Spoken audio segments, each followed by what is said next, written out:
Good morning guys! So, ano namang oras na ba? 6:45. Tapos na si Kira kumain ng cereal niya. May kakain pa yan siya. Maaga pa kasi. It's too much. Si Dave nakalis na siya mga 10 minutes ago.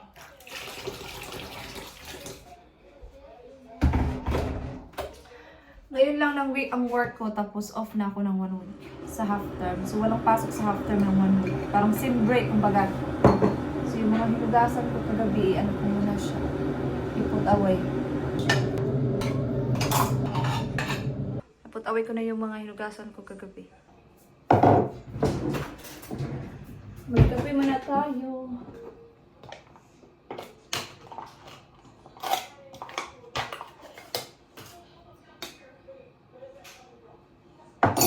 Si Dib, nakagalito na din siya.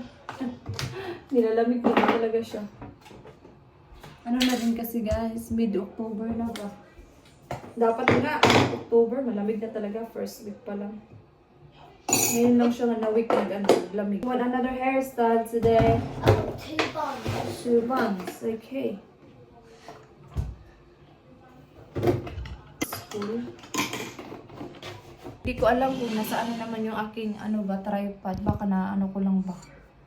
So magkape muna tayo. Ang strong naman. Parang kulang sa marami ata nilagay kong kape. Gilaw ko lang yan parang magising. Parang magising talaga.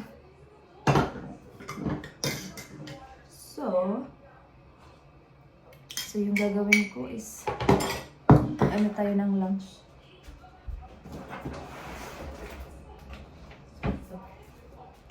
So ito, i-cut ko siya. Kasi ayaw niya nagaganon-ganon ba sa school. Kaya kailangan ko siyang i-cut. Ano ba ito sa mo? Ito talaga yung mga mama, no? Nagpa-prepare ng mga sa anak.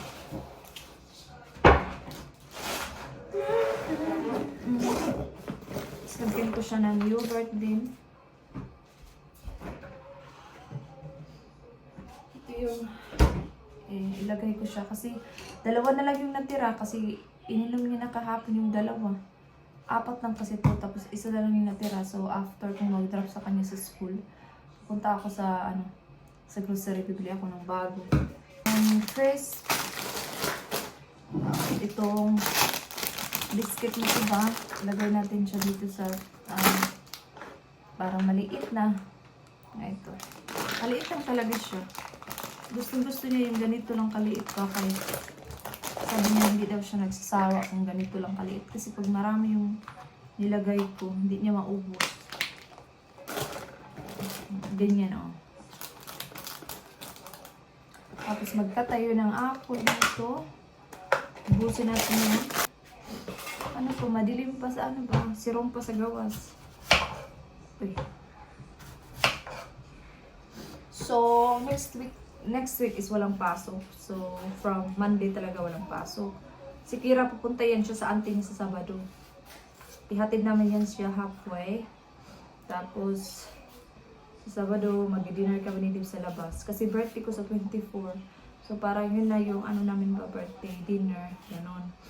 Tapos sa 26 ba yun? Pupunta kami sa IKEA. Tapos on the way back sa pauwi ba? Mag-stop kami doon sa inanuhan namin ng talaga kung saan kami nakipag-deal dito sa kusina ba yung lalaki na nag-style talaga ng kitchen namin. Malapit yun sa work ni Dil. So pupunta kami doon para mag-decide na talaga. So, para ma-final na talaga at para magbayad gano'n. So, meron lang kasi kami hinintay para na talaga siya ma-final. So, yun. Pupunta kami dun sa 26 after namin mag-IKEA. Hopefully, masort na natin lahat ng mga design, mga kulay. Hindi pala madali nung mga renovate. So, yun na. Ito na yung kanyang apple.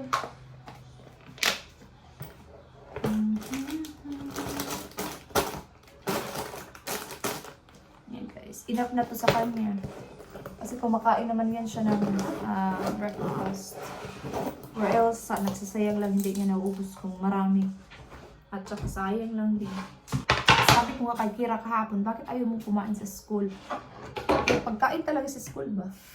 Kasi year 2 pa naman yan siya. Yung pagkain na year reception to year 2 is free pa. Wala pa silang bayad. Pag year 3 na sila, magbabayad na sila kung pagkain sila sa school. Pero ayaw daw niya kumain sa school kasi ayaw daw niya yung food. Iwan ko sa kanya. Sabi ko na ata yan dun sa last vlog ko na ayaw niya kumain dun sa school. Kaya nagbabaon siya. Mag-better na lang na magbaon kaysa hindi kakain. So, gagawa ako ng, ano ba yung gagawin ko? Ay, tapos na. So, magkape muna ako. Tapos maghugas ako ng mga, ano ba, yung ngayong umaga. So, pa-on the way na kami sa school, guys. Dito na kami sa main road. Ayaw niya, gusto ko sana mag-scooter kasi para maiwan ko lang sa school. Kasi gusto niya mag-bike. So, kailangan ko na namang dalhin yan pabalik. Kasi ayaw nga namin iwan. At sya, hindi din kasya sa sasakyan ng lolo or lola niya. Sa lolo niya, kasya. Pero lola niya kasi minsan nagsusundo. Kaya kailangan kong dalhin pabalik. Malamig na talaga. Nandito na kami sa labas ng school.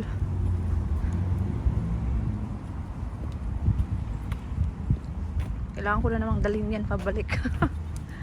Ayoko namang mag-bike. Uy, pabalik pa. Ang bata kasi yan.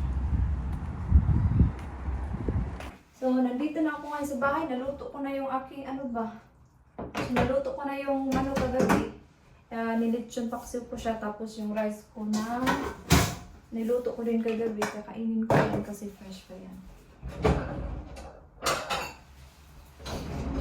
Tapos, pupunta ako sa work ng mga 11:20. 10:25 pa lang. So, marami pa akong time. Alam niyo ba, nagra-rice na naman ulit ako. Kumakain naman ako ng rice, pero iniiwasan kong kumain ng rice sa umaga ba. Pero, minsan kasi, pag may school ba, pag may school si Kira, minsan nagmamadali na ako sa umaga, kaya hindi ko na minsan hindi na ako nag-breakfast talaga ng proper breakfast ba. So kung ano na lang, minsan nagkakape na lang ako, yun lang.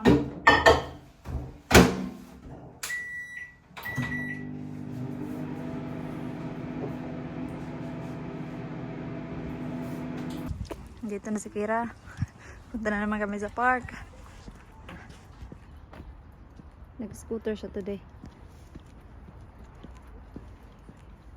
Tingnan nyo. Ganda ng panahon pero malamig. Pardon?